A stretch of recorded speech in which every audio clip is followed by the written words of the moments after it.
Shalom, merdeka, merdeka. Ya, kita semua merdeka ya di dalam Tuhan. Negara kita merdeka, saudara dan saya, oleh karena Kristus yang mati dan bangkit untuk kita, kita pun sudah dimerdekakan. Haleluya. Hari ini kita sama-sama belajar tentang Allah yang berdaulat. Saudara, kita akan membuka Yesaya 45 ayat 1 sampai ayat yang ke-8. Demikianlah bangsa kita pun ya bisa merdeka karena Tuhan yang sudah mengatur segala sesuatunya. Saya kembali membaca tadi saudaraku ya kronologi peristiwa-peristiwa sebelum kemerdekaan itu terjadi. Saya melihat rencana Tuhan begitu luar biasa Bapak Ibu. Demikian juga rancangan Tuhan buat hidup saudara dan saya. Yesaya 45 ayat 1 sampai yang ke-8. Beginilah firman Tuhan, inilah firmanku kepada orang yang kuurapi, kepada Kores yang tangan kanannya kupegang, supaya aku menundukkan bangsa-bangsa di depannya dan melucuti raja-raja, supaya aku membuka pintu-pintu di depannya dan supaya pintu-pintu gerbang tidak tinggal tertutup. 2. Aku sendiri hendak berjalan di depanmu dan hendak meratakan gunung-gunung, hendak memecahkan pintu-pintu tembaga dan hendak mematahkan palang-palang besi. Aku akan memberikan kepadamu harta benda yang terpendam dan harta kekayaan yang tersembunyi, supaya engkau tahu bahwa akulah Tuhan Allah Israel yang memanggil engkau dengan namamu. Oleh karena hambaku Yakub dan Israel pilihanku, maka aku memanggil engkau dengan namamu, menggelari engkau sekalipun engkau tidak mengenal aku. Akulah Tuhan dan tidak ada yang lain, kecuali aku tidak ada Allah. Aku telah mempersenjatai engkau sekalipun engkau tidak mengenal aku. Supaya orang tahu dari terbitnya matahari sampai terbenamnya bahwa tidak ada yang lain di luar aku. Akulah Tuhan dan tidak ada yang lain. Yang menjadikan terang dan menciptakan gelap. Yang menjadikan nasib mujur dan menciptakan nasib malang. Akulah Tuhan yang membuat semuanya ini. Hai langit, teteskanlah keadilan dari atas dan baiklah awan-awan mencurahkannya. Baiklah bumi membukakan diri dan bertunaskan keselamatan, dan baiklah ditumbuhkannya keadilan. Akulah Tuhan yang menciptakan semuanya ini. Firman ini ditujukan kepada Kores. Tuhan bicara kepada Kores. Saudaraku, bahwa Allah memilih Kores. Siapakah Kores ini? Hal yang pertama kita belajar, siapakah Kores ini? Kores ini dia bukan bangsa Israel, bangsa Yahudi, dia bukan orang pilihan Allah.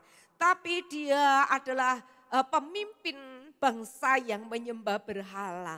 Mereka tidak mengenal Allah karena Kores ini dia adalah pemimpin daripada bangsa Persia. Saudara dikasih Tuhan, ini Kores ini dia dikenal seorang yang memiliki toleransi yang tinggi terhadap berbagai suku dan agama kepada bangsa yang sudah ditaklukkannya, saudara. Dan Kores ini dia disebut Kores yang agung, Kores yang hebat karena reputasinya, karena hasil apa yang sudah dia kerjakan, prestasi besar yang sudah dia kerjakan. Nah, Tuhan ini memilih Kores. Ya, Tuhan bicara kepada Kores, aku memilih engkau. Yang kedua, saudaraku, kita belajar untuk apa? Ya, Kores ini dipilih oleh Allah, ya. Kores dipilih oleh Allah, diurapi oleh Allah. Seperti tadi dikatakan, ya, bahwa Kores ini dia yang bukan umat pilihan Allah, tapi dipilih Allah untuk sebuah tujuan. Tujuan apa? Yaitu membebaskan bangsa Israel. Karena bangsa Israel ada di dalam pembuangan, dia ada di Babel, saudaraku. Dan sudah 70 tahun bangsa Israel ada dalam pembuangan itu. Ketika dikatakan Yehuda dikalahkan oleh Babel, maka dia ada di sana. Bangsa Israel ini ada di sana. Nah, Bapak Ibu Saudaraku, Tuhan ingin menggenapi apa yang sudah pernah dinubuatkan. Dan Tuhan ingin menggenapi apa yang sudah difirmankan di dalam Yeremia 25 ayat 12 sampai ayat yang ke-14. Dikatakan demikian, sekalipun mereka ada di dalam pembuangan, Allah masih tetap memperhatikan umatnya ini. Dikatakan, dan apabila kamu berseru dan datang untuk berdoa kepadaku, maka aku akan mendengarkan kamu. Apabila kamu mencari aku dan kamu akan menemukan aku, apabila kamu menanyakan aku dengan segenap hati, aku akan memberi kamu menemukan aku. Demikianlah firman Tuhan, dan aku akan memulihkan keadaanmu dan akan mengumpulkan kamu dari antara segala bangsa yang dari segala tempat kemana kamu telah kucerai-beraikan. Demikianlah firman Tuhan, dan aku akan mengembalikan kamu ke tempat yang dari mana aku telah membuang kamu. Nah, Kores ini akan dipakai oleh Allah saudaraku untuk sebuah maksud tujuan. Karena sudah 70 tahun bangsa Israel ini ada dalam pembuangan di Babel, dikatakan sejak zaman dikatakan 586 tahun sebelum Masehi sampai 516 sebelum Masehi ketika Kores ini mengembalikan, mengizinkan bangsa Israel ini kembali ke tempat asalnya.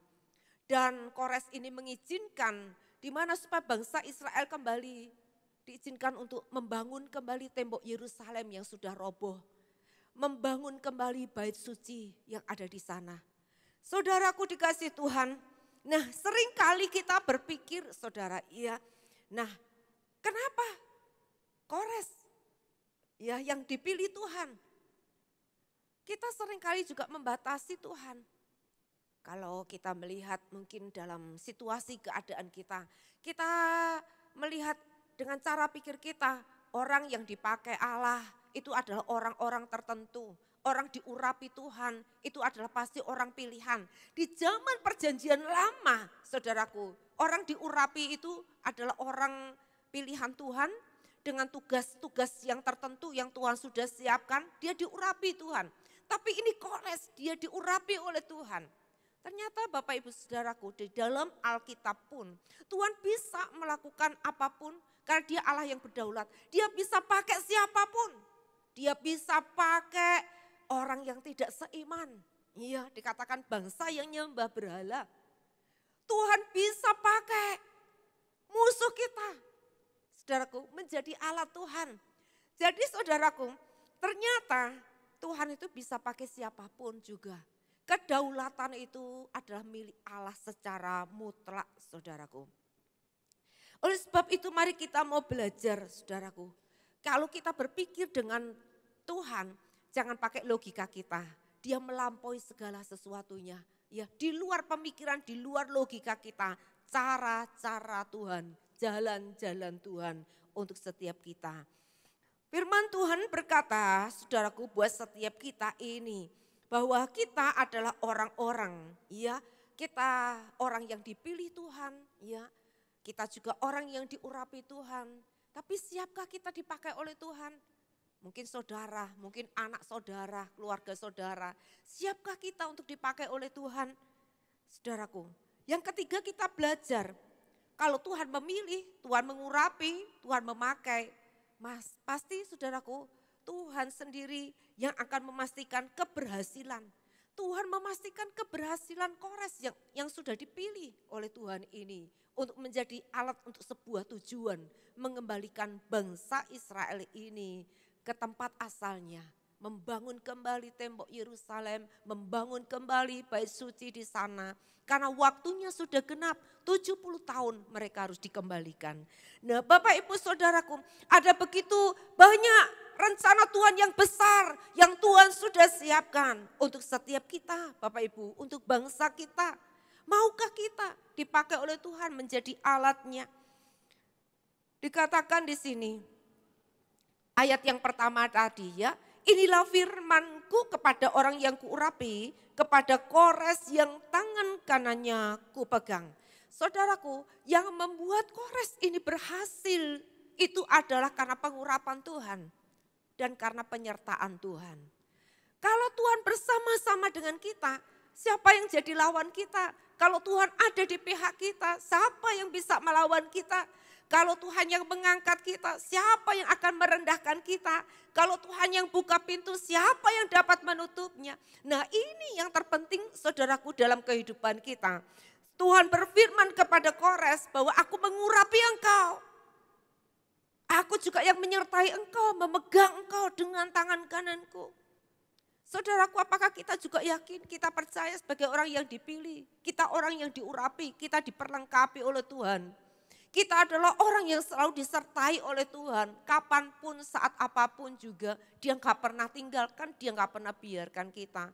Yang sesungguhnya kita tidak punya alasan untuk kita berkata, Tuhan siapa aku ini, Tuhan mau pakai saya, Tuhan aku ini tidak bisa apa-apa. Gak ada alasan itu lagi saudaraku, karena Tuhan berkuasa yang melakukan segala sesuatu, bukan Kores yang menentukan. Tetapi adalah Allah sendiri penentuannya. Keberhasilan dalam rencana ini adalah karena Tuhan sendiri yang mengerjakannya. Tuhan menjamin tidak akan gagal, pasti berhasil. Nah saudaraku, mari kita mau belajar Bapak Ibu betapa pentingnya pengurapan itu dalam hidup setiap kita orang-orang yang percaya. Terkadang kita cuman menganggap ya urapan itu bekerja di waktu-waktu tertentu. Kalau saya di gereja mungkin saya rasakan dijamah Tuhan. Wah kita rasanya wah rasakan hadirat Tuhan luar biasa. Setelah itu kita nggak merasakan apa-apa. Kita harus meyakini dengan iman kita. Ketika pengurapan itu turun dalam hidup kita, pengurapan itu memberikan kita hikmat, saudaraku. Pengurapan itu memberikan kita ide, memberikan kita strategi. Pengurapan itu memberikan kepada setiap kita pemikiran-pemikiran yang ilahi. Pengurapan memberikan kita kekuatan, keberanian untuk kita bertindak, melakukan sesuatu. Pengurapan itu memberikan kita kuasa, otoritas untuk kita kerja sesuai dengan apa yang Tuhan rencanakan. Oleh sebab itu saudaraku, kita enggak boleh saudaraku untuk kita ini mengukur dengan kekuatan kita sendiri. Untuk melakukan sebuah pencapaian seperti yang Tuhan mau ditentukan bukan karena kita. Bahkan firman Tuhan berkata, aku memilih orang yang bodoh tapi aku berikan hikmat. Tetapi dikatakan orang yang bodoh diberikan hikmat oleh Allah ini, dia akan mempermalukan orang berhikmat dunia. Saudaraku, kita mau belajar hal ini saudara, supaya kita melihat siapa diri kita di hadapan Tuhan ini sungguh luar biasa. Tuhan ingin memakai setiap kita menjadi alatnya. Tuhan ingin memakai Kores untuk mengenapi rencananya. Demikian Tuhan ingin memakai setiap kita, umatnya, untuk kita ini berdampak hidup kita. Jadi terang, memuliakan Tuhan, jadi saksi. Saudaraku, Tuhan ingin membawa kita untuk terus naik dan tidak akan turun. Rencana Tuhan besar atas setiap kita dan itu gak bisa dibatasi oleh apapun. Oleh sebab itu, mari saudaraku kita mau terus belajar jalan dengan Tuhan. Jangan pernah takut saudaraku, karena apa? Karena ada pengurapan Tuhan. Tuhan memegang kita dengan tangan kanannya. Bahkan dia berkata kepada Kores, aku akan berjalan di depanmu, membuka pintu-pintu. Dikatakan pintu-pintu gerbang akan terbuka, palang-palang besi akan aku patahkan, pintu-pintu tembaga akan aku pecahkan. Tuhan berkata, aku berjalan di depanmu, tidak ada lagi pintu yang tertutup bagimu. Kalau aku berjalan di depanmu. Dan Tuhan berkata, akulah yang akan mempersenjatai engkau. Sebab itu jangan takut, engkau akan menaklukkan bangsa-bangsa. Engkau akan menaklukkan raja-raja. Oleh sebab itu saudaraku, kalau dikatakan Raja Babel saat itu dia adalah raja yang adikuasa saudara ya. Tetapi saudaraku, Kores ini bisa menundukkan raja-raja. Dia bisa mengalahkan mereka. Sehingga di dalam kekuasaan Kores, Tuhan pakai kesempatan ini untuk melepas bangsa Israel, umatnya pulang kembali ke tempat asalnya. Nah, Bapak, Ibu, Saudaraku, Tuhan punya maksud besar atas hidup saudara kita. Membawa pembebasan bagi setiap orang. Saudaraku, kita sudah dibebaskan, kita dimerdekakan, kita milik Tuhan. Tuhan mau memakai setiap kita, membawa pembebasan bagi setiap orang. Menjadi berkat, berdampak, saudaraku, supaya nama Tuhan itu dipermuliakan. Kores dapat menundukkan bangsa-bangsa, raja-raja. Tuhan yang membuat Kores ini menjadi berhasil dalam apa yang dikerjakannya. Saudara, kalau jika Tuhan yang berdaulat dalam hidup kita, saudaraku, maka saudaraku tidak ada alasan lagi kita tidak bisa melakukan sesuatu. Karena yang melakukan segala sesuatu bukan karena kita, tapi ada Tuhan di hidup kita. Ada pengurapan yang turun di hidup kita. Saudaraku, Dia yang mengerjakan segala sesuatu bagi kita. Sebab itu Tuhan berkata bahwa Allah itu tidak pernah gagal, saudaraku. Kita harus mempercayai itu. Mungkin kita mengatakan, diri kita ini siapa ya? Kita mungkin berkata, aku ini gak bisa apa-apa ya. Aku ini orang yang bodoh gitu ya. Tapi ingat saudaraku, teman saya ngomong gini, dia ngomong gini, aku itu punya anak yang kedua ini laki-laki, dia berkata. Dulu waktu kecil itu ngileran, terus dia itu kayak apa ya, ngowah-ngowoh katanya gitu, dia tuh ngowah-ngowoh ngileran kayak gitu. Nah saya pikir anak saya ini idiot gitu, orang-orang bilang anakmu ini kok aneh ya gitu. Lalu dia berpikir apa gara-gara dulu dia disusterkan ya. Mungkin susternya kasih obat dia banyak jadi anaknya jadi idiot gitu. Itu dia punya kekhawatiran seperti itu. Tapi dia berkata aku benar-benar gak nyangka. Kalau ternyata dia ini orangnya luar biasa sekarang ini. Dia diberkati, pintar cari uang. Dia itu juga bijaksana. Kalau orang tua, saudaranya ya butuh nasihat. Tanyanya sama dia, saudaraku. Dia itu ternyata luar biasa. Padahal dulu aku pikir dia itu idiot gitu. Lalu kemarin saya itu kecepu. Saya habis doa malam ya hari Kamis itu. Lalu ngomong-ngomong dengan seorang bapak, dia ngomong gini, Bu, betul tadi firmannya itu, saya itu kalau tanpa Tuhan saya itu benar-benar tidak bisa apa-apa. Saya waktu kecil itu suka step, ya step itu apa ya pingsan gitu ya, tahu ya Bapak Ibu ya, suka step waktu kecil itu. Lalu karena saya sedikit-sedikit step, dokter tuh sudah mengatakan, ini Bu, anaknya ini ya besok dia pasti bodoh, dia tuh terbelakang. Dokter tuh ngomong gitu di depan anak ini, di depan dia, di depan saya sendiri dengar dia ngomong gitu. Tetangga, orang lain ngomong, anakmu ini bodoh, ya, anakmu ini terbelakang. Saudaraku dikasih Tuhan, tapi dia berkata, tapi saya percaya sama Tuhan, bahwa Tuhan itu sanggup mengubah hidup saya. Saudara, dia berkata, kalau saya sekarang menjadi kepala BRI, saya bisa bekerja seperti ini semuanya itu cuma karena Tuhan. Oleh sebab itu saya tuh rajin doa katanya. Saya tuh rajin doa, kalau doa pagi saya ikut, doa malam saya ikut. Ya, kalau saya ada di Kudus saya ya doa di sana, ikut di gereja. Kalau saya di Cepu saya juga setia ikut doa di situ. Saudara dikasih Tuhan, dia tahu Tuhan saya cuma bisa mengandalkan Tuhan. Kalau bukan Tuhan yang ngurapi saya idiot. Kalau bukan Tuhan yang mengurapi saya ini bodoh, enggak bisa apa-apa. Semuanya itu karena pengurapan Tuhan. Saudaraku, pengurapan itu akan menentukan kita, membawa kita naik ke tempat yang tinggi. Oleh sebab itu Bapak Ibu Saudaraku, kita jangan pernah remehkan diri kita sendiri. Jangan pernah kecilkan arti daripada pengurapan itu sendiri.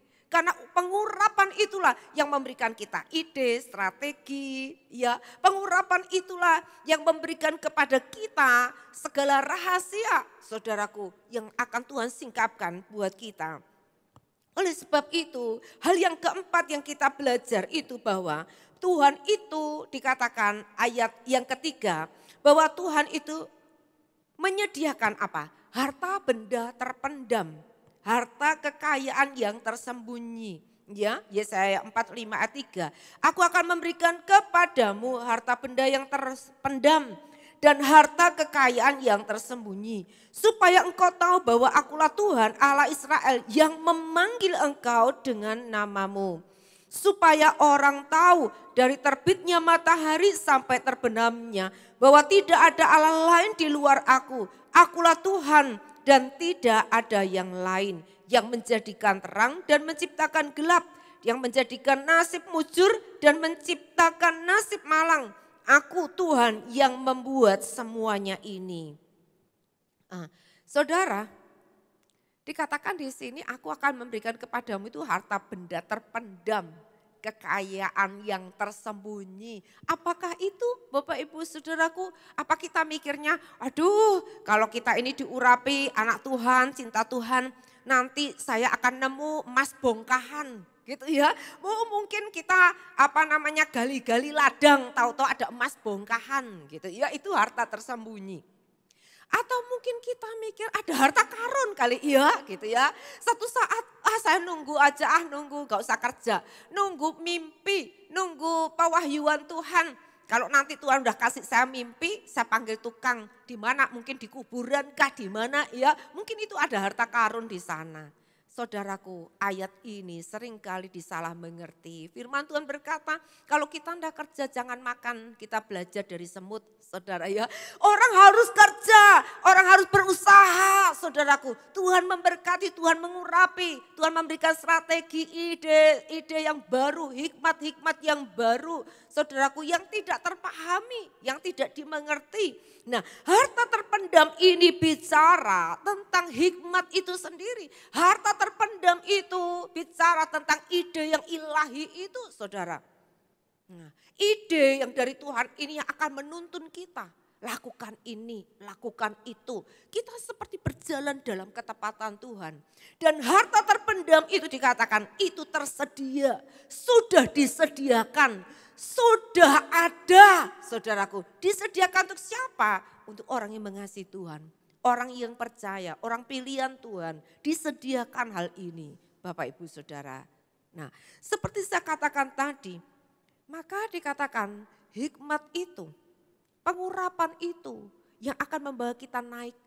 Duduk bersama raja-raja, berduduk bersama para bangsawan. Pengurapan itu yang membuat kita memperbesar kapasitas kita. Ya, pekerjaan kita. Saudaraku, pelayanan kita. Untuk apa? Lebih berdampak, lebih besar lagi. Nah, Tuhan mau setiap kita ngalami ini. Ya, firman Tuhan berkata bahwa pengurapan itu memberikan kita hikmat. Hikmat itu siapa? Hikmat itu adalah Yesus sendiri. Sebab Yesus telah mengatakan dalam firman-Nya, Salomo dikenal dengan hikmatnya, tapi Yesus bicara mengatakan tentang dirinya sendiri. Dia berkata, tetapi yang ada di sini hikmatnya melebihi dari Salomo. Dia bicara tentang dirinya, tentang pribadinya. Bahwa Kristus itu adalah hikmat itu sendiri. Jadi artinya kalau pengurapan itu turun dalam hidup kita, Kristus ada dalam kita, pikiran Kristus ada di dalam kita, saudaraku. Kita akan menerima tuntunan-tuntunan Tuhan yang tepat. Kita tidak bisa mengandalkan pengalaman kita kemarin. Kita nggak bisa mengandalkan nasihat orang, saudara. Iya, zaman itu berubah, keadaan itu berubah, saudaraku. Saya juga bicara kemarin seseorang ya ngomong tentang ini loh suami istri ini ya, wah ini apa ribut terus nggak pernah bisa selesai masalahnya, suaminya nggak ada di sini tapi orangnya nggak ada di sini. Ya ini ceritakan di sana, di luar sana jauh, saudara ya. Suaminya itu suka mukulin gitu ya, suaminya ini rada sakit jiwa. Terus gimana nih caranya ngonseling wanita, ibunya, istrinya yang kayak gini. Saya bilang kita nggak ada cara lain. Kita mau kasih nasihat seperti apapun nggak bisa, wong suaminya sakit jiwa. Nggak, tahu-tahu marah-marah, mukul-mukul saudaraku kalau moodnya lagi nggak enak. Nah, satu aja andalkan Tuhan. Terus berdoa sama Tuhan, tanya sama Tuhan, minta sama Tuhan. Tuhan berikan saya hikmat menjadi wanita yang bijaksana itu untuk suami saya ini. Jangan bijaksana menurut orang lain, suami orang enggak. Tapi bijaksana untuk suami saya. Supaya kita tahu bagaimana kita bicara, bagaimana kita memperlakukan itu tepat. Tuhan menuntun kita. Sehingga dia bisa mengerti satu saat istrinya suami akan sadar, iya dia itu aku perlakukan begini. Tapi dia begitu baik, dia tahu, dia ngerti apa yang jadi isi hatiku, kebutuhanku. Saudaraku, hanya Tuhan yang bisa memberikan hikmat, bisa merubah suaminya, merubah istri, merubah keluarga. Hanyalah hikmat daripada Tuhan. Kita perlu belajar Bapak Ibu Saudara, kita minta sama Tuhan, Tuhan aku perlu hikmat-Mu, aku perlu urapan-Mu, berikan aku ide, berikan aku strategi, tunjukkan jalan-jalan-Mu Tuhan. Seorang berkata begini, pada waktu masa COVID kemarin, ya, wah itu mana ada orang bepergian, saudaraku, orang takut bepergian, mobil dijual murah-murah, harga mobil anjlok. Ya. Lalu Tuhan bilang sama pengusaha ini, beli setiap mobil-mobil yang ada. Seberapa uangmu yang ada, ambil semua, beli mobil-mobil itu. Saudaraku, dia beli mobil-mobil yang dijual dengan harga yang murah-murah itu. Setahun kemudian, dia jual lagi, saudaraku, harganya 2 kali lipat. Dia dapat keuntungan 2 kali lipat, saudaraku. Nah, seringkali kita nggak ngerti, kita perlu jalan Tuhan, kita perlu ide Tuhan. Kita perlu pengurapan Tuhan, saudaraku, untuk membuat kita ini menjadi semakin besar, membuat kita ini naik ke tempat yang lebih tinggi lagi. Nah, jangan sampai kita mengandalkan kekuatan kita sendiri, ya. Kita perlu selalu mengandalkan Tuhan. Firman Tuhan berkata begini, saudaraku. Tuhan berkata, Tuhan, aku yang menciptakan terang dan menciptakan gelap. Aku yang menjadikan nasib mujur dan nasib malang. Akulah Tuhan. Ya. Saudaraku, kita mungkin berpikir gini, kalau terang yaitu Tuhan. Ya, menandakan itu ada Tuhan. Tapi kalau yang namanya gelap, wah namanya kerajaan kegelapan. Gelap itu setan, gitu. Ya, yang berkuasa di sana. Tapi Tuhan berkata, aku ini Tuhan atas gelap dan Tuhan atas terang. Yang menciptakan siang, menciptakan malam adalah Tuhan. Tuhan berkata jadilah siang, jadilah malam. Maka siang dikatakan ada penerang matahari, maka terang itu jadi. Dan malam itu dikatakan diciptakan oleh Tuhan, gelap itu jadi, saudara. Dan Tuhan berkata semuanya itu baik.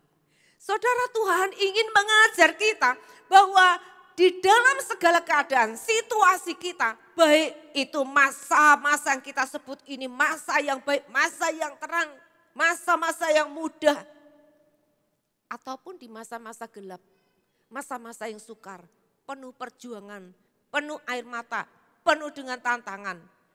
Saudaraku, semuanya adalah baik sebab kita punya Tuhan Allah yang berdaulat. Dia Tuhan atas terang, dia juga Tuhan atas gelap itu. Dia yang menjadikan, menentukan nasib mujur, nasib malang, saudaraku. Kalau kita berkata nasib saya ini malang, bisa enggak Tuhan ngubah nasibmu jadi mujur? Bisa, karena Allah itu turut bekerja dalam segala perkara untuk mendatangkan kebaikan bagi kita yang mengasihi Dia. Kita bisa lewati jalan gelap, kita bisa ngadepi tantangan ujian. Tapi selalu ujung-ujungnya Tuhan berkata, Tuhan turut bekerja dalam segala sesuatu untuk mendatangkan kebaikan. Ujung-ujungnya rencana Tuhan yang digenapi. Ujung-ujungnya kita berhasil dalam rencana Tuhan. Ini yang luar biasa Bapak Ibu Saudara. Nah, kita belajar Bapak Ibu di dalam sebuah kisah Saudara. Abraham dikatakan satu hari Abraham ini merasa di masa gelap, dia merasa putus asa, dia merasakan aku ini memang orang diberkati, aku ini kaya, aku ini memang sukses, tapi gak punya anak. Lalu nanti yang punya, yang miliki semuanya ini adalah hambaku Eliezer orang Damsik itu. Semuanya ini jadi percuma, semuanya jadi hampa. Gak ada semangat lagi. Karena apa? Percuma. Punya kekayaan yang banyak, gak punya anak. Yang mewarisi hambanya. Tapi saudaraku, Tuhan berfirman ini kepada kepada Abraham demikian. Yuk kita baca aja ya. Kejadian 15 ayat 1 sampai 6. Kemudian datanglah firman Tuhan kepada Abram dalam suatu penglihatan. Janganlah takut Abram, akulah perisaimu, upahmu akan sangat besar. Abram menjawab, ya Tuhan Allah, apakah yang akan kau berikan kepadaku karena aku akan meninggal dengan tidak mempunyai anak. Dan yang akan mewarisi rumahku ialah Eliezer orang Damsik itu. Lagi kata Abram, engkau tidak memberikan kepadaku keturunan sehingga seorang hambaku nanti menjadi ahli warisku. Tapi datanglah firman Tuhan kepadanya demikian. Orang ini tidak akan menjadi ahli warismu, melainkan anak kandungmu. Dialah yang akan menjadi ahli warismu. Lalu Tuhan membawa Abram keluar serta berfirman, coba lihat ke langit. Hitunglah bintang-bintang jika engkau dapat menghitungnya. Maka firman-Nya kepadanya, demikian banyaknya nanti keturunanmu. Dan lalu percayalah Abram kepada Tuhan, maka Tuhan memperhitungkan hal itu kepadanya sebagai kebenaran. Saudara, ketika Abraham ini dia berkata, ya Tuhan kan percuma semuanya. Tuhan kok berkata, aku ini dikatakan mendapatkan upah yang sangat besar dari Tuhan, tapi kenyataannya itu seperti ini. Maka Tuhan berkata sama Abram, coba kamu keluar dari kemahmu. Sekarang lihat bintang-bintang di langit itu. Ketika Abram melihat bintang-bintang di langit, dia melihat kebesaran Tuhan, pencipta alam semesta. Dia melihat betapa dahsyatnya Tuhan yang menciptakan cakrawala. Tuhan yang menciptakan bintang-bintang di atas langit. Tidak ada satupun yang jatuh. Dia melihat kebesaran Tuhan. Dan ketika dia melihat hal itu, seperti Tuhan katakan, coba hitung Abram. Kalau kamu bisa hitung bintang-bintang itu, itulah banyaknya keturunanmu nanti. Firman Tuhan berkata, ketika Abram melihat kebesaran Tuhan, Abram percaya, maka hal itu diperhitungkan Allah sebagai kebenaran. Hari ini mungkin kita bisa ragu, kita mungkin bisa menghadapi yang namanya pergumulan iman, tantangan iman. Mari kita kembali melihat kebesaran Tuhan. Dia Allah yang berdaulat, Dia Allah yang berkuasa atas alam semesta ini. Dia adalah Alfa dan Omega. Dia pencipta yang awal dan yang akhir. Saudaraku, kita akan melihat kebesaran Tuhan. Dialah iman kita bangkit, kita kuat. Apa yang Tuhan tidak bisa lakukan? Kalau Tuhan berfirman, Dia sanggup untuk mengerjakannya buat setiap kita. Saudaraku, di masa gelap Abraham, justru Abram mendapatkan visi yang besar. Hari ini kita nggak boleh santai. Saudaraku, terkadang ketika kita santai, kita terlena menjadi orang Kristen yang tertidur. Tetapi tantangan ternyata baik, ujian ternyata baik, masa gelap itu ternyata baik. Saudaraku, seperti Abram, dia justru mendapatkan visi besar di masa gelapnya. Kita melihat dalam Daniel 3 ayat 28 sampai 30. Ketika saat itu dikatakan, ya Sadrak, Mesak, Abednego, iya dia ada di Babel, saudaraku.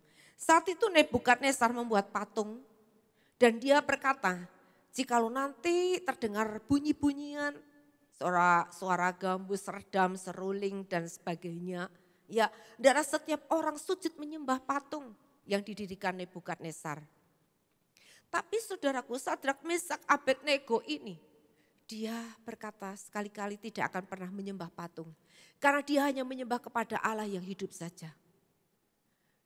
Dan dikatakan saudaraku, ketika itu ada orang-orang yang iri dengan Sadrak, Mesak, Abednego ini. Dia bicara kepada raja, orang buangan itu. Dia itu Sadrak, Mesak, Abednego yang raja kasih kedudukan di istana.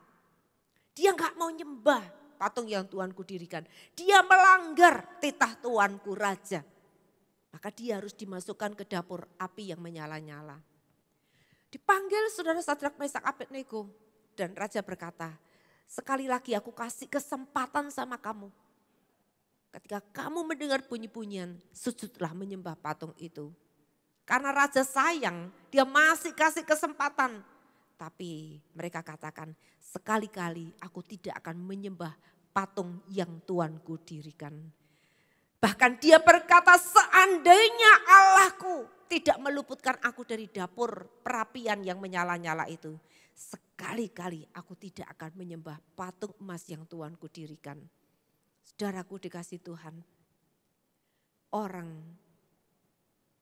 yang ada dalam pilihan dan rencana Tuhan, orang yang ada di dalam pengurapan Tuhan, beranikah kita berkata seperti Sadrak, Mesak, Abednego? Taruhannya nyawa, bukan cuma sekedar kedudukan, jabatan, kekayaan. Taruhannya nyawa. Terkadang saudaraku kita diperhadapkan tantangan dengan jabatan. Kita diperhadapkan dengan harta, dengan kekayaan. Kita sudah mungkin bisa menyangkal Tuhan. Tapi dikatakan Sadrak, Mesak, Abednego, dia berkata, aku sekali-kali tidak akan. Orang yang dipilih Allah ini dia mengatakan, aku lebih memilih Allahku. Sekalipun taruhannya mati, dapur api menyala-nyala, kalau aku enggak diluputkan, aku hangus di sana, mati di sana, terbakar di sana, enggak apa-apa. Karena yang dia inginkan bukan cuma jabatan, bukan kekayaan, bukan prestasi, tapi yang dia inginkan adalah Allah sendiri, perkenanan Allah. Ini yang membuat Sadrak, Mesak, Abednego ini, dia dilempar ke dapur api. Dan apa yang terjadi? Dikatakan, Raja melihat tadi yang dilempar adalah 3. Tapi kenapa sekarang jadi 4? Dikatakan yang satu seperti anak dewa. Mereka berjalan dengan bebas, tadi diikat, tapi di dapur api mereka bisa jalan-jalan dengan bebas, tidak terjadi apa-apa. Saudaraku dikasih Tuhan, kita lihat di sini bahwa ujian, api pencobaan tidak akan membuat mereka ini hangus, mati, binasa di sana. Tapi hanya membuat mereka bebas berjalan. Yang terbakar hanyalah tali-tali itu, pengikat itu sendiri. Saudaraku, iman ketika kita diuji, kita dicobai. Yang membuat kita ini menjadi orang-orang yang merdeka. Kita enggak ada lagi ikatan dengan dunia, kita enggak ada kekhawatiran apapun juga. Maka dikatakan Sadrak, Mesak, Abednego ini luar biasa. Dikatakan ayat 28, berkatalah Nebukadnezar, terpujilah Allahnya Sadrak, Mesak, dan Abednego. Ia telah mengutus malaikatnya dan melepaskan hamba-hambanya yang telah menaruh percaya kepadanya dan melanggar titah raja. Dan yang menyerahkan tubuh mereka karena mereka tidak mau memuja, menyembah Allah manapun kecuali Allah mereka. Sebab itu aku mengeluarkan perintah bahwa setiap orang dari bangsa, suku bangsa atau bahasa manapun yang mengucapkan penghinaan terhadap Allahnya Sadrak, Mesak, Abednego akan dipenggal-penggal dan rumahnya akan dirobohkan menjadi timbunan puing. Karena tidak ada Allah lain yang dapat melepaskan secara demikian. Lalu raja memberikan kedudukan tinggi kepada Sadrak, Mesak, dan Abednego di wilayah Babil. Saudara, kita melihat peristiwa ini saudaraku. Ada maksud Tuhan, ada rencana Tuhan kepada orang pilihannya ini. Supaya apa dikatakan? Supaya setiap orang mengenal siapa Allahnya Sadrak, Mesak, Abednego. Raja sendiri, Nebukadnezar sendiri mengatakan tidak ada Allah yang seperti Allahnya Sadrak, Mesak, dan Abednego. Oleh sebab itu tidak ada seorang pun yang boleh menghina Allahnya Sadrak, Mesak, Abednego. Sebab siapa yang menghina dia akan dipenggal-penggal dan rumahnya akan dirobohkan menjadi puing-puing. Dan dikatakan raja memberikan kedudukan tinggi kepada Sadrak, Mesak, Abednego. Kita sedang diperhadapkan, saudaraku. Ujian demi ujian, ternyata ujian itu baik. Masa kegelapan hanya membawa Sadrak, Mesak, Abednego naik ke tempat yang lebih tinggi. Masa-masa gelap hanya membawa Sadrak, Mesak, Abednego menjadi saksi bahwa dia punya Allah yang hidup dan tidak ada Allah lain yang layak disembah selain Allahnya Sadrak, Mesak, dan Abednego. Di dalam Daniel pasal yang ke-6, saudaraku, ini cerita kisah tentang juga seorang Daniel dalam pemerintahan Darius di wilayah Babil, ganti dah rajanya. Lalu saudaraku dikatakan di situ ketika raja memberikan sebuah undang-undang karena ini rekayasa orang-orang yang iri, orang-orang yang dengki kepada Daniel, saudaraku. Karena Daniel ini adalah kesayangan raja. Dia luar biasa, memiliki roh yang luar biasa. Lalu apa yang dikatakan direncanakan mereka?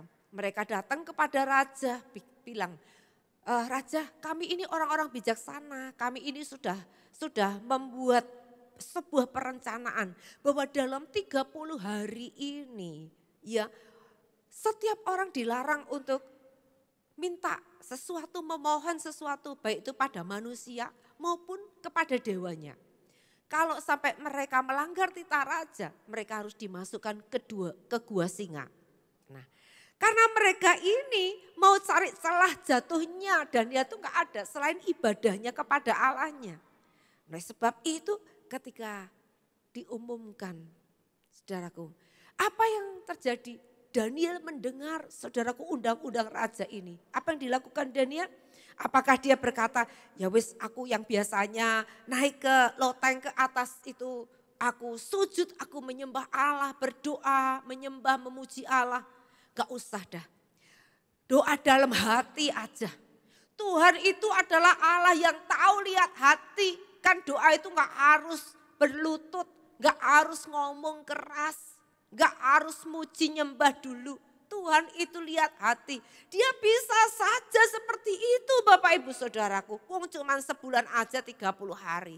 Tapi ketika dikatakan demi didengar Daniel, dia naik ke atas loteng. Dia sujud kepada Allah. Dia menyembah Allah. Dia berdoa kepada Allahnya. Mudah musuhnya tinggal tangkap dia. Bawa kepada raja. Nih raja, dia melanggar titah raja. Karena sudah dimeteraikan, dia harus masuk ke gua singa. Raja dengan sedih hati. Ternyata Daniel, kesayangan raja, kena jebakan. Lalu apa yang terjadi saudaraku? Daniel dimasukkan ke gua singa. Semalaman raja dia tidak mau makan. Dia berpuasa, dia sedih, gak bisa tidur mikirin Daniel. Waduh, Daniel udah dicaplok sama singa, dimakan sama singa. Dia udah mati, udah gak ada lagi. Sedih hatinya. Pagi-pagi hari dikatakan. Daniel 6 ayat 20. Pagi-pagi sekali ketika fajar menyingsing, bangunlah raja dan pergi dengan buru-buru ke gua singa. Dan ketika ia sampai dekat gua itu, berserulah ia kepada Daniel dengan suara sayu. Ya, dengan suara sayu, dengan rasa yang berduka hatinya. Berkatalah ia kepada Daniel, Daniel hamba Allah yang hidup, Allahmu yang kau sembah dengan tekun, telah sanggupkah ia melepaskan engkau dari singa-singa itu? Lalu kata Daniel kepada raja, ya raja, kekalah hidupmu. Allahku telah mengutus malaikatnya untuk mengatupkan mulut singa-singa itu. Sehingga mereka tidak mengapa-ngapakan aku. Karena ternyata aku tak bersalah di hadapannya. Tetapi juga terhadap tuanku ya raja. Aku tidak melakukan kejahatan. Lalu sangat sukacitalah raja. Dan ia memberi perintah supaya Daniel ditarik dari dalam gua itu. Maka ditariknyalah Daniel dari dalam gua itu. Dan tidak terdapat luka apa-apa padanya karena ia percaya kepada Allahnya. Raja memberi perintah, lalu diambilnya orang-orang yang telah menuduh Daniel dan mereka dilemparkan ke dalam gua singa, baik mereka maupun anak-anak dan istri-istri mereka. Belum lagi mereka sampai ke dasar gua itu. Singa-singa itu telah menerkam mereka, bahkan meremukkan tulang-tulang mereka. Kemudian Raja Darius mengirim surat kepada orang-orang dari segala bangsa, suku bangsa dan bahasa yang mendiami seluruh bumi, bunyinya. Bertambah-tambahlah kiranya kesejahteraanmu. Bersama ini kuberikan perintah bahwa di seluruh kerajaan yang kukuasai orang harus takut dan gentar kepada Allahnya Daniel. Sebab dialah Allah yang hidup, yang kekal untuk selama-lamanya. Pemerintahannya tidak akan binasa dan kekuasaannya tidak akan berakhir. Dia melepaskan dan menolong dan mengadakan tanda dan mukjizat di langit dan di atas bumi. Dia yang telah melepaskan Daniel dari cengkeraman singa-singa. Dan Daniel itu mempunyai kedudukan tinggi pada zaman pemerintahan Darius dan pada zaman pemerintahan Kores orang Persia itu. Saudara dikasih Tuhan, betapa luar biasa Bapak Ibu Saudaraku. Ya, karena apa? Daniel lebih mengasihi Tuhan. Dia lebih tekun, dia lebih setia kepada Tuhan. Tidak takut ancaman apapun sekalipun nyawanya sendiri. Saudaraku, dia lebih mengasihi Allah, mencintai Allah, takut akan Allah, setia kepada Allah. Terkadang ketika kita diperhadapkan dengan masalah persoalan mungkin dalam pelayanan. Atau mungkin kita menghadapi masalah dalam keluarga. Di dalam keadaan mungkin kita merasa, wah rasanya ujian ini berat. Ada orang berkata, udah kalau gitu cerai aja lah. Kita nggak bisa, nggak kuat hidup bersama seperti ini. Orang dalam pelayanan kita bersinggungan, orang berkata, ya udahlah aku nggak pelayanan dulu, mundur dulu, nggak enak rasanya pelayanan kayak gini. Saudaraku, mari kita mau tetap tekun setia. Kita memandang Dia adalah Allah yang berdaulat, Dia adalah Allah yang luar biasa. Firman Tuhan mengatakan bahwa Tuhan bisa memakai Kores, orang yang tidak seiman, untuk membebaskan orang pilihan. Tuhan bisa memakai musuh sekalipun untuk menggenapi rencana Tuhan. Musuh-musuh Sadrak, Mesak, Abednego, musuh daripada Daniel dipakai oleh Allah, saudaraku. Untuk apa? Untuk menghantar orang pilihannya ini naik ke tempat yang tinggi. Naik jabatannya, naik pengaruhnya, berdampak lebih luas, bahkan menjadi saksi bagi kemuliaan namanya. Darius berkata, biarlah semua orang, dikatakan semua bahasa, suku, bangsa, semuanya harus takut dan gentar kepada Allahnya Daniel. Dia berkata, hanya Dia Allah yang dihormati. Dia Allah satu-satunya yang sanggup melepaskan Daniel dari gua singa. Mengatupkan mulut-mulut singa, menyelamatkan hambanya yang tekun setia beribadah kepada Dia. Hari ini Bapak Ibu Saudaraku, tantangan apa yang kita hadapi? Saudaraku, ayo kita menguatkan kepercayaan kita. Ayo kita tetap ada dalam rencana Tuhan, tetap setia kepada Tuhan, tetap percaya pada Tuhan. Minta pengurapan Tuhan, pengurapan yang baru, hikmat tuntunan Tuhan. Kita mempercayai dengan iman, saudaraku. Dia Allah yang tetap berjalan di depan kita. Dia yang pegang tangan kita dengan tangan kanannya. Dia yang mempersenjatai kita. Dia sanggup membukakan pintu-pintu bagi kita. Dia yang sanggup mengangkat kehidupan kita. Orang bisa mensolimi. Kita bisa menghadapi banyak tantangan ujian. Tapi percayalah, kita punya Allah berdaulat. Dia Allah yang hidup, Dia dahsyat, Dia ajaib adanya. Amin. Rencana Tuhan tidak pernah gagal dalam hidup setiap kita. Biarlah kita semua boleh belajar apa yang terjadi menunjukkan betapa agungnya Tuhan. Betapa besarnya Tuhan, tidak terbatas, gak bisa dibatasi dengan apapun juga. Apa yang dilakukan Allah dalam pemilihan Kores ini dapat menunjukkan keagungan Allah, Dia yang mengendalikan isi dunia ini. Dia pembuat sejarah yang luar biasa. Dia yang mengatur segala sesuatu sesuai dengan kehendak-Nya. Saya percaya Indonesia ada dalam rencana Tuhan. Amin. Amin. Saudara dan saya, gereja ini ada dalam rencana Tuhan. Mari kita mau sambut bersama-sama, saudaraku dikasih Tuhan. Biarlah kita dalam menghadapi segala sesuatu, jangan membuat kita kecut hati, jangan membuat kita mundur.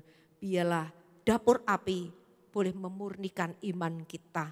Gua singa, saudaraku, kita enggak takut. Karena dikatakan damai sejahtera itu ada. Hadirat Allah ada di gua singa. Sehingga singa pun tidak mengapa-ngapakan. Singa pun tutup mulut, saudaraku. Singa pun merasakan damai. Seperti saya bayangkan seperti zaman Adam dan Hawa. Ya, kumpul singa, kumpul gajah, kumpul binatang apapun, serigala sekalipun. Gak ngapa-ngapakan, saudaraku. Karena apa? Ada hadirat Allah di sana. Saudaraku, undang hadirat Allah dalam hidup kita. Mari kita tetap setia menjadi hamba-Nya. Tekun berdoa, tekun untuk kita beribadah pada Tuhan. Tekun untuk kita terus ada dalam rencana Tuhan. Supaya apa? Hidup kita ini dapat sukses. Kita berhasil dalam kehendak Tuhan, dalam rencana Tuhan. Sekali lagi saya mau katakan, saudaraku dikasih Tuhan, bahwa Allah adalah Allah yang turut bekerja dalam segala perkara untuk mendatangkan kebaikan bagi kita yang mengasihi Dia. Mari kita sama-sama bangkit berdiri, Bapak Ibu Saudara. Saya undang song leader, singer, pemain musik. Kita belajar hal yang pertama, siapa Kores itu? Ya, dia adalah orang yang bukan pilihan Allah, tapi dipilih dan dipakai Allah. Yang kedua, untuk sebuah tujuan, yaitu untuk membawa pembebasan bagi orang pilihan Allah. Menggenapi apa yang sudah dinubuatkan dan direncanakan Allah. Yang ketiga, bersama dengan Tuhan. Tidak ada yang pernah gagal. Tuhan sendiri yang menjamin keberhasilan Kores. Tuhan sendiri juga yang menjamin keberhasilan saudara dan saya. Amin. Dalam rencana Tuhan. Dan yang keempat, saudaraku, jangan takut tentang gelap. Karena di dalam gelap tersimpan harta benda yang terpendam, harta benda yang tersembunyi. Firman Tuhan berkata, berserulah kepadaku, maka aku akan memberikan kepadamu apa yang kau inginkan. Berserulah kepadaku, aku akan memberikan, menyingkapkan segala sesuatu yang terselubung, yang tersembunyi, yang tidak terpahami. Aku akan singkapkan, aku akan berikan kepadamu. Aku menjawab engkau, kata Tuhan. Oleh sebab itu Bapak Ibu Saudaraku, mari kita bersama-sama datang sama Tuhan. Pribadi lepas pribadi, kita datang sama Tuhan, menguatkan percaya kita. Apakah saudara rindu menggenapi rencana Tuhan? Jika saudara rindu menggenapi rencana Tuhan, izinkan Dia Allah yang berdaulat. Dia melakukan segala sesuatu, rencananya dalam hidup kita. Dan jangan pernah kita takut atau khawatir apapun juga. Sebab Dia yang menjamin, Dia bersama kita. Dia ada selalu dalam segala musim hidup kita.